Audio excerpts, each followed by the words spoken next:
last episode, we introduced the session service, which allows us to log in, and then from the login, we're able to get the current user from that session.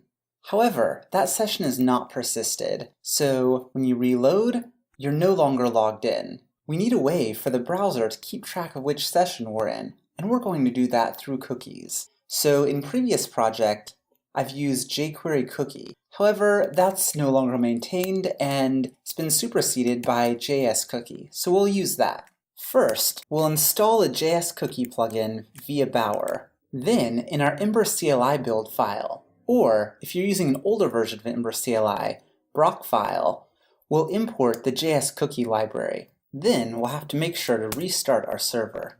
Now, in our session service, we can start using cookies. So we'll start by, in the login, doing cookies.set, and we'll set the user ID cookie to the ID of the user. Then, in the logout, we'll do cookies.remove, which will, as you guess, remove the cookie. So when we log in, it'll set the cookie. When we log out, it'll remove the cookie. However, having the cookies doesn't by itself solve our problem. We'll also need to use those cookies whenever we're reloading the page. So that's why we'll use the initialize from cookie method, and we'll have that method run whenever the session service is initialized, and it'll be initialized the first time you call current user. So within this method, we'll first grab the user ID cookie. If that cookie exists, then we'll find the user from that ID, and we'll do that with the store. Remember, the store, we can inject it as a service. And then finally, we'll set the current user to the user that we got from the store. So let's try this out. First, we'll log in.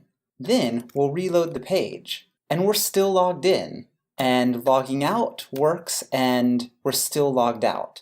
So that's how we use cookies to persist the session and make it a lot easier for our user. Of course, there's one big caveat to what we've been doing so far, and that's that it's completely insecure. But we'll be talking about that next week on ways to secure this down. In the meantime, in the Pro episode, we're going to be talking about how to have pages that only show up to authenticated users. If you're not authenticated, it'll push you to a certain screen, and then pull you back to the screen you were at once you log in.